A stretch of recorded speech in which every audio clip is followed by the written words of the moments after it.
మనం మెంతా తుఫాను పునరావాస కేంద్రంలో భాగంగా తెలపూలు రాజారావు హై స్కూల్లో ఉన్నాం మనం.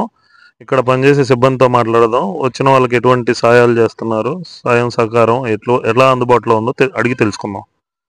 ఏమ్మా, ఎంతమంది ఉన్నారు ఇప్పుడు మొత్తం? 36 మంది ఉన్నారండి. 36 మంది. అందులో 7 చిన్న పిల్లలు ఉన్నారు.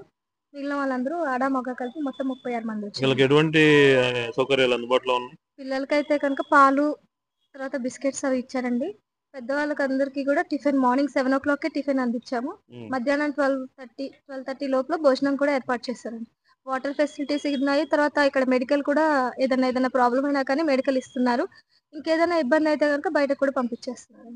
వాళ్ళకి మరి కట్టుకోవడానికి బట్టలు అలాంటివి కూడా మీరు ప్రొవైడ్ చేస్తారా, లేకపోతే ఏంటి?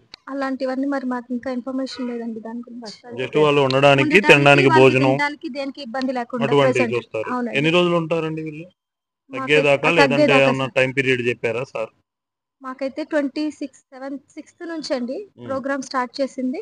మరి ఇది తగ్గేదాకా ఎప్పుడు దాకా కొనసాగిస్తారు అన్నది పై అధికారుల ఇన్స్ట్రక్షన్స్ వరకు ఉంటుందండి.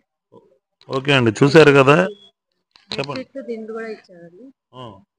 పడుకోవడానికి మంచాలు అవన్నీ చూసారు కదండి ఎటువంటి సౌకర్యాలు కల్పించారు. ఇంకా వాళ్ళకి ఏవైనా ఇబ్బందులు ఉంటే అడిగి తెలుసుకొని వాళ్ళకు ఎటువంటి ఇబ్బంది లేకుండా, వాళ్ళు ఏంటంటే తుఫాన్తో కట్టుకున్న బట్టలతో ఇక్కడికి చేరుకున్నారు కాబట్టి వాళ్ళకు ఉన్న ఇబ్బందులు అడిగి తెలుసుకొని వాటిని శుభ్రపరిచేలాగా చేయాలని కోరుకుంటున్నామండి.